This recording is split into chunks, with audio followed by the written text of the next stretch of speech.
네, 안녕하세요.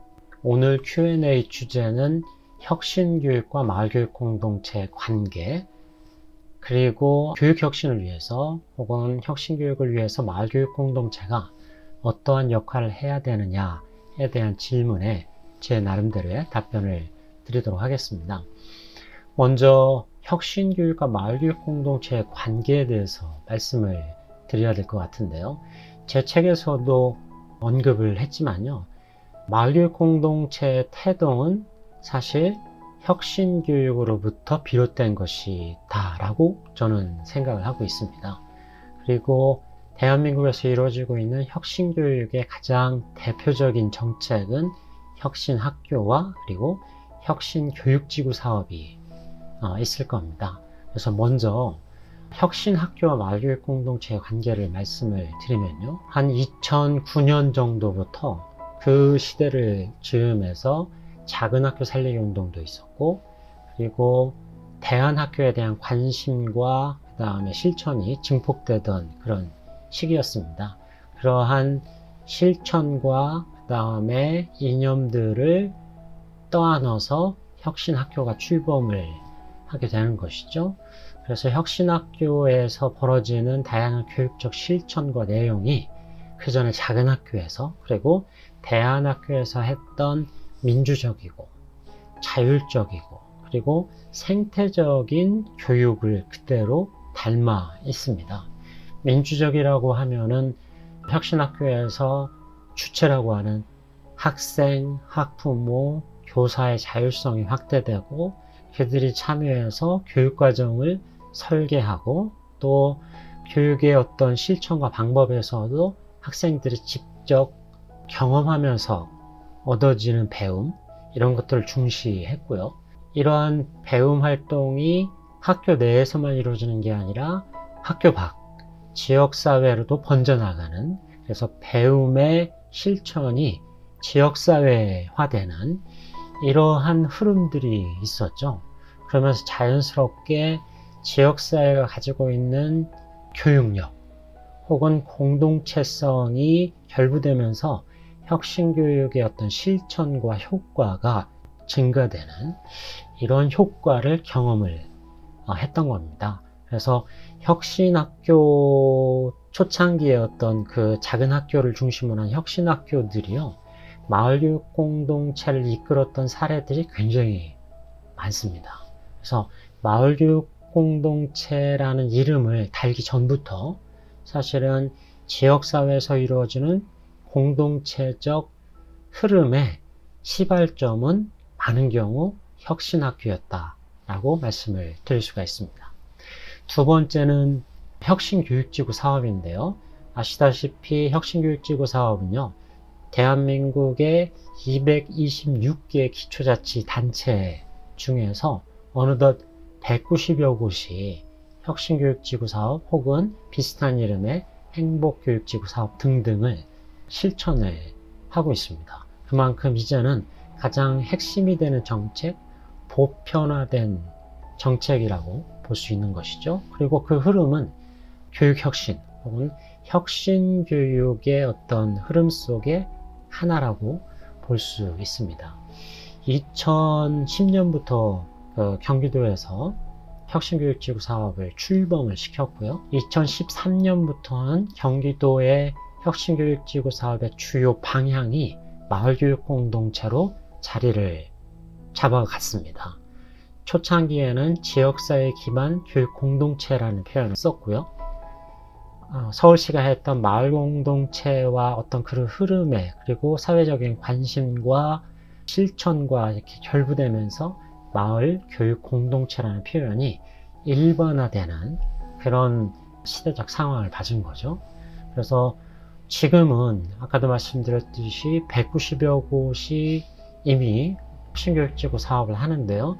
이름은 혁신교육지구 사업이라 쓰고 사실 그 내용과 실천은 마을교육 공동체를 하고 있는 곳이 대부분 지자체에서 이루어지고 있는 일들이라고 볼 수 있습니다. 그래서 혁신교육과 마을교육 공동체는 사실은 한 몸이다 라고 볼 수 있고요.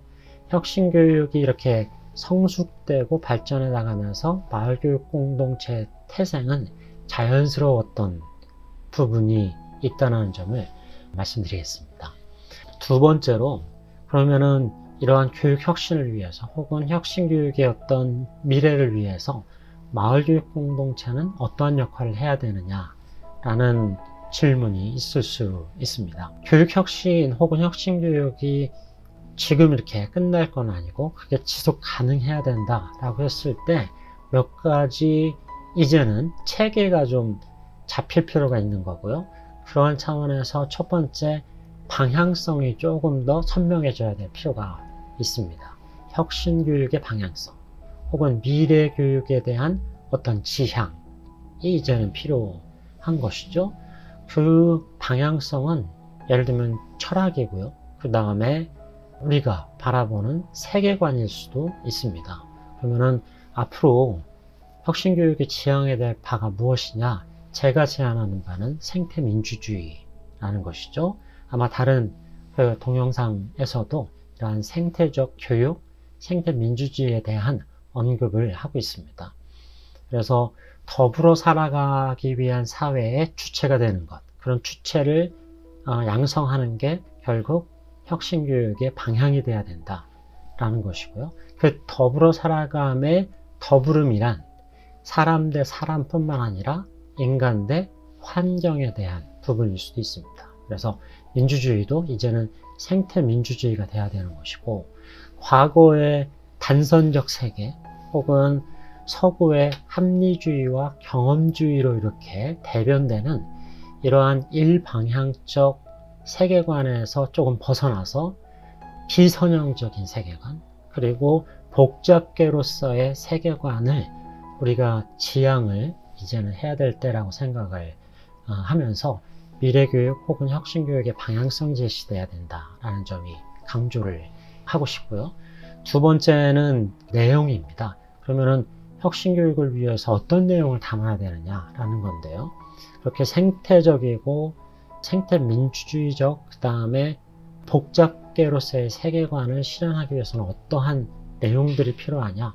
물론 지금과 같은 교과, 국영수과라는 교과는 있을 겁니다. 하지만 이 교과를 아우르는 비교과 영역으로서의 교육 컨텐츠는 아마도 지속 가능성 교육, ESD라고 하죠. Education for Sustainable Development이라는 ESD 교육이 그 내용을 채워야 되지 않느냐라는 생각을 합니다. 최근에는 이런 그 같은 흐름, 같은 결로 SDG라고 하죠. Sustainable Development Goals라고 해서 OECD나 UN에서 17개의 미래지향적인 방향 혹은 목표를 제안을 하고 있죠. 우리 교육의 현장에서도 이러한 SDG의 17개의 목표가 내재된 교육 활동이 필요하다라는 생각을 하고요. 이미 사회에서도 예를 들면 기업들도 소위 말하는 ESG를 지향하고 있죠. 다 같은 흐름입니다. ESG는 Environment, 그 다음에 Social and Governance에 대한 거예요. 그래서 환경 친화적이고 사회 기여적이고 그 다음에 경영의 투명성, 거버넌스라고 하는 협치적 구조를 만드는 것이 기업의 당면 과제이고 목표가 돼야 된다. 그랬을 때 교육도 그와 부응하는, 시대적 변화에 부응하는 교육 컨텐츠가 필요하다라고 생각을 합니다. 그래서 방향, 내용, 그 다음은 방법입니다. 교육 방법이 지금도 실천을 하고 있죠.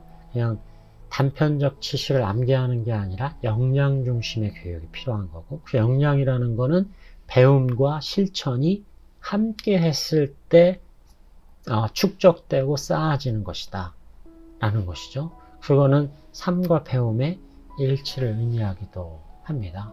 또한 생태주의적 교육의 어떤 방법적 방향이기도 한 것이죠. 그래서 이런 혁신교육의 교육 방법은 역량 중심 교육으로 풀어나가야 된다라는 겁니다. 그래서 철학, 내용, 그 다음에 방법이고요. 마지막으로 구조입니다. 이 구조에는 마을교육 공동체가 필요한 것이죠. 구조라고 했을 때 이런 혁신교육을 어떻게 구현하느냐, 어떻게 작동시키냐에 대한 부분이고, 혁신교육이 이루어지기 위해서 어떠한 사회적 지원 체계가 필요한 거냐라고 했을 때 그거는 학교를 포함하는 지역사회가 하나의 교육 공동체가 됐을 때 가능한 것이다. 학교에서의 배움이 지역사회로 번져나가고, 그리고 지역에서도 배움 활동이 일어나는, 다시 말씀드리면 배움 속에 삶이 있고 삶 속에 배움이 있는 이러한 교육 실천을 위해서 무엇이 필요하냐라고 했을 때 마을교육 공동체가 필요한 것입니다. 결론적으로 말씀을 드리면요, 혁신교육과 마을교육 공동체는 어떠한 관계냐? 사실은 한 몸입니다. 마을교육 공동체의 태생이 혁신학교 혹은 대안적 접근에서 비롯되었던 거고요. 혁신교육제고 사업을 통해서 지향하고자 하는 바도 사실은 마을교육 공동체가 된 것입니다. 더 나아가서 미래지향적이고 지속가능한 혁신교육을 위해서 마을교육 공동체는 어떤 역할을 해야 되느냐, 이러한 방향과 내용과 방법 그리고 지원 체계에서 마을교육 공동체가 이렇게 선제적으로 만들어져야 혁신교육은 지속 가능한 부분이다 라는 거고요. 지원 체계를 갖고 있는 지역사회, 다시 말씀드리면 지역의 교육력이라는 토대가 있었을 때만 비로소 혁신교육은 지속 가능한 것이다 라고 결론을 지을 수 있습니다. 네, 감사합니다.